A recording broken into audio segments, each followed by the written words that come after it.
Welcome to Thrive, building healthy relationships for lasting success. Developing as a couple involves a lot of one-to-one conversation.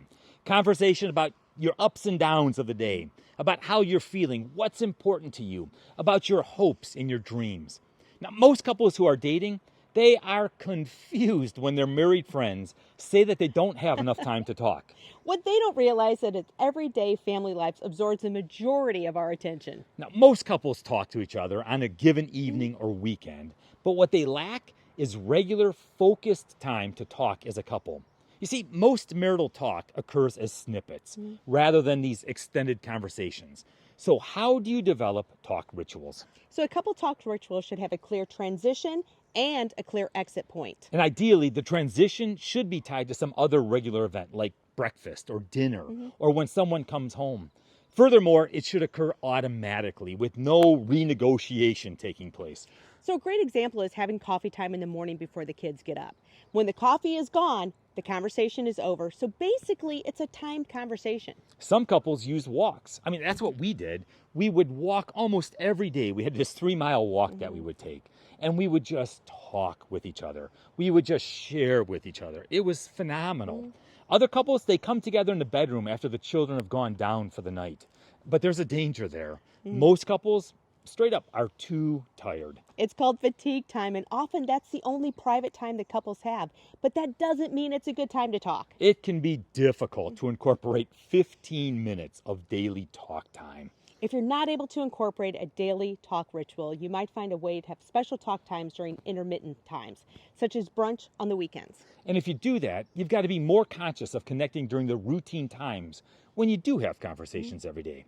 For example, if you're reading the mail and your spouse starts to talk to you, put the mail down, make eye contact, and spend just a few minutes talking, or turn off the TV. We've talked about this in previous videos. You have to decide, don't slide. So 15 minutes of daily conversation. And here's the second part of our prescription for a healthy relationship. Date nights. At least every other week. If you're married, you fully understand. If you're dating or engaged, you are completely confused what we're talking about. But trust me, date nights are so important. Just because you have a lot of time together does not mean you have special time together. And just because you're close does not mean you're fully present with one another. So dates involve getting out of the house and doing something together for the purpose of feeling, not just living close. So the main ingredients in a marital date is privacy, enjoyment, and conversation. Yeah, privacy, just the two of you.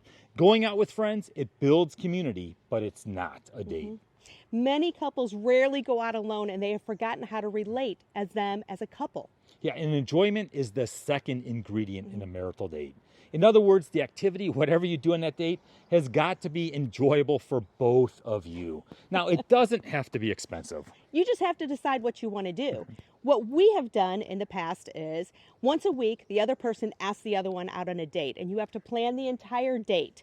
And what's fun is one time Paul actually took me to a hockey game, but we tailgated on the Jeep before we went into the event. And it is a lot of fun. You can do things like go to the local sports bar and shoot pool. Or we've simply gone down to the beach on the Gulf of Mexico, spread out a blanket, and watch the sunset.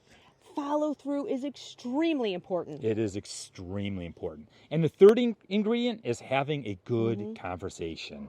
If you're talking, you're not talking about the everyday problems of life. You're not problem solving. You're not talking about areas of tension or conflict. Put all those troublesome topics aside for a few hours and just enjoy each other. And watch your relationship grow.